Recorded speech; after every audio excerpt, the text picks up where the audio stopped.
கடந்த டிசம்பர் 26-27 தேதியன்று தமிழ்நாட்டின் திருவள்ளூர் மாவட்டம் திருத்தணி அருகே மனதை உலுக்கும் ஒரு கொடூர குற்றச்சம்பவம் நடந்தது. சென்னை திருத்தணி EMU மின்சார ரயிலில் சூரஜ் என்ற 34 வயது புலம்பெயர் தொழிலாளி தனியாக பயணம் செய்து கொண்டிருந்தார்.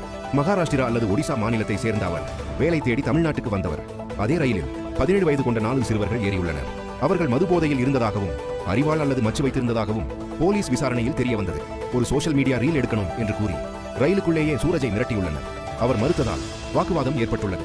ரயில் திருத்தணியில் நின்றதும் அந்த சிறுவர்கள் சூரஜை வலுக்கட்டாயமாக இழுத்துச் சென்று ரயில்வே குடியிருப்பு பகுதி அருகே கொடூரமாக தாக்கியுள்ளனர். 3 பேர் அறிவாளால் வெட்ட 4வது சிறுவன் அது மொபைல் போனில் வீடியோவாக பதிவு செய்தான். காயமடைந்த சூரஜ் இரத்த வெள்ளத்தில் சரிந்த நிலையில் கிடந்தார்.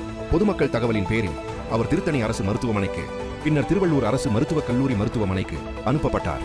தற்போது அவர் சிகிச்சையில் உள்ளார். இந்த வீடியோ வைரலானதும் போலீஸ் உடனடி நடவடிக்கை எடுத்து 4 சிறுவர்களையும் கைது செய்து ஜுவனைல் ஜஸ்டிஸ் போர்டு முன் ஆஜர்படுத்தியது.